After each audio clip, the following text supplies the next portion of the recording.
Yo te contaba que este no es el primer plan de seguridad. Hubo un montón de planes de seguridad antes. Según los contextos políticos, sociales, lo que venía pasando, cuando de golpe había crímenes de los cuales hablaba todo el mundo, bueno, el caso Bloomberg fue uno, pero hubo muchos otros, nacía de golpe un plan de seguridad, que al final siempre quedaba en la nada, ¿no? Hubo un montón de anuncios grandilocuentes. Heuna. Los anuncios los vamos a ver ahora en un tape, pero primero vamos a hablar de lo que se ve también de la falta de planificación, es que el Ministerio de Justicia o la Secretaría de Justicia y las Fuerzas de Seguridad se fueron moviendo muchísimo desde el inicio de la gestión de los Kirchner, de 2003. De hecho, si recordamos, Kirchner no tenía como política cambiar sus gabinetes y sin embargo el Ministerio de Justicia cambió muchísimo desde el inicio. ¿Por qué?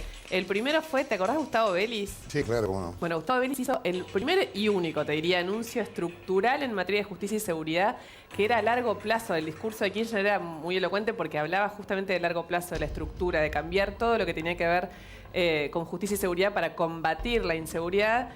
Lo dio de baja a los 3 meses junto con Gustavo Vélez, que duró muy poco en el cargo, y entró Horacio Rosati como ministro de Justicia.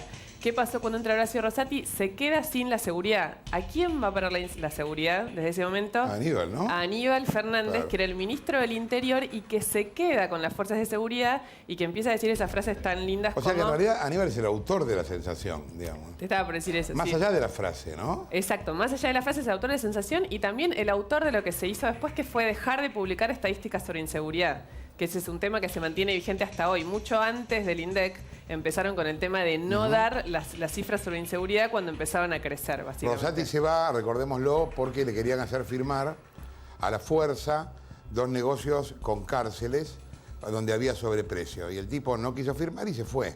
Nosotros publicamos eso en Perfil en aquel momento, ¿no? Exacto, y en su lugar lo reemplazó el que era el secretario de Seguridad, que se llamaba Alberto Iribarne, y que duró hasta el 2007, porque en realidad en su cartera no había nada que tuviera que ver con el crimen y la inseguridad, sino que lo manejaba Aníbal. ¿Qué pasa cuando gana Cristina Kirchner?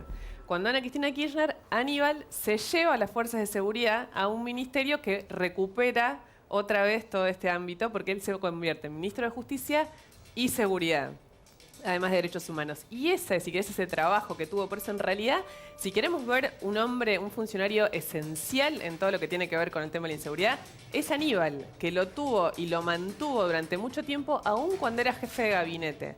Porque además, a pesar de que él se fue de su cargo y que lo reemplazó a LAC, en los papeles el que manejaba la política de la seguridad y las fuerzas era él. ¿Qué pasó en el medio? Un día Aníbal se despertó con...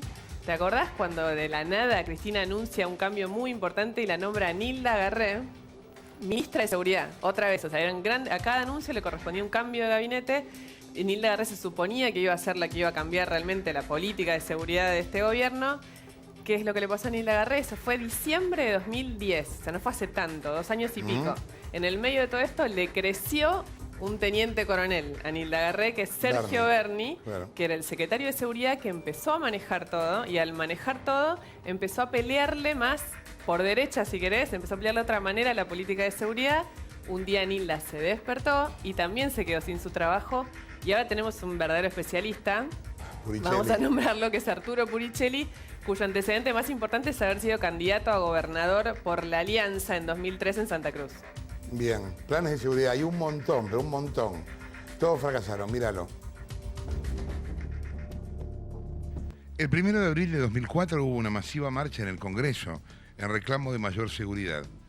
Fue organizada por Juan Carlos Bloomberg, ¡Es el hijo de todos ustedes! padre de un chico secuestrado y asesinado. La reacción llegó 2 semanas después. El 19 de abril, Néstor anunció el Plan Estratégico de Justicia y Seguridad 2004-2007. Ese día, el presidente llamó a construir un país en serio, en el que valga la pena cumplir con la ley.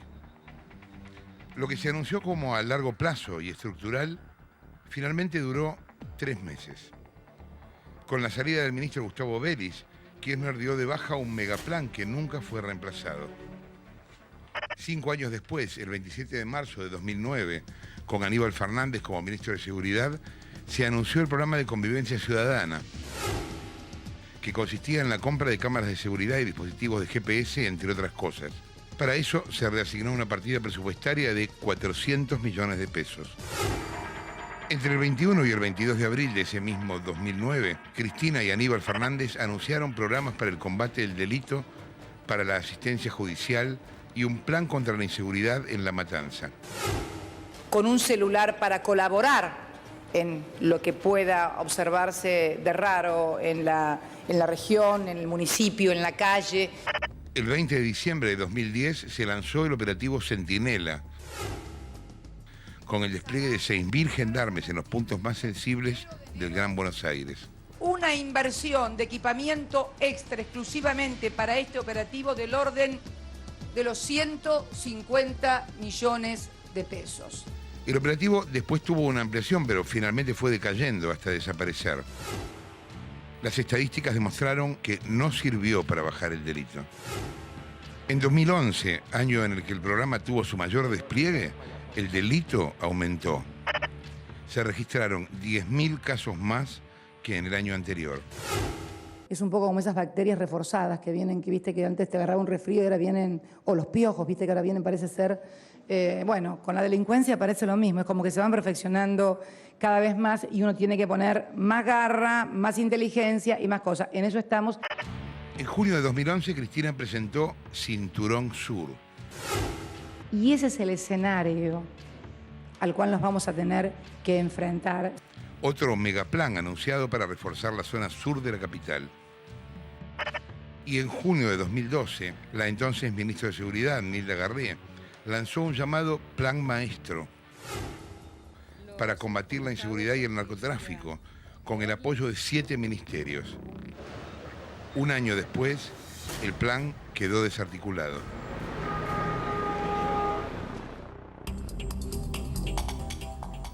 Bien, lo que veías era una sucesión interminable de planes de seguridad que se fue dando de manera espasmódica. Cuando hay algo que los conmueva a ustedes, que nos conmueve a todos, algún caso, salen con un plan de seguridad. En este caso, lo que conmovió más que nada al gobierno fue el resultado de las PASO.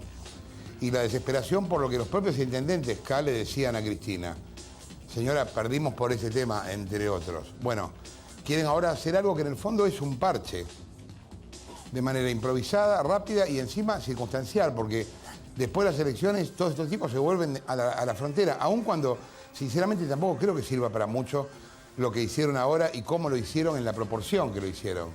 400 gendarmes en La Matanza, o sea, no creo que eso arregle mucho.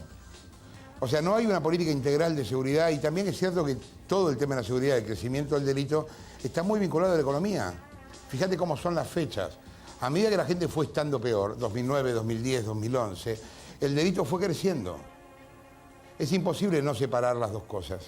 Un montón de planes que quedaron en la nada, un montón de parches. Y un verso, en este caso un gran verso, en el que resultó que los gendarmes terminan durmiendo en el piso, con 2 mangos con 50 para comer, ni siquiera saben cuánto tienen, y con fecha de vencimiento. En un segundo después del corte, si vos tenías alguna duda mínima sobre la ruta del dinero acá, si decías, ¿será tan así? Vas a terminar de confirmarlo después del corte, porque ya ahora no es Fariña, no es el Lascar, es la tapa de noticias que está en la calle. Horacio Quiroga se llama esta persona, fue director de 2 petroleras de Lázaro. Y él dice textualmente, yo vi los 7 millones de dólares que Néstor le dio a Báez.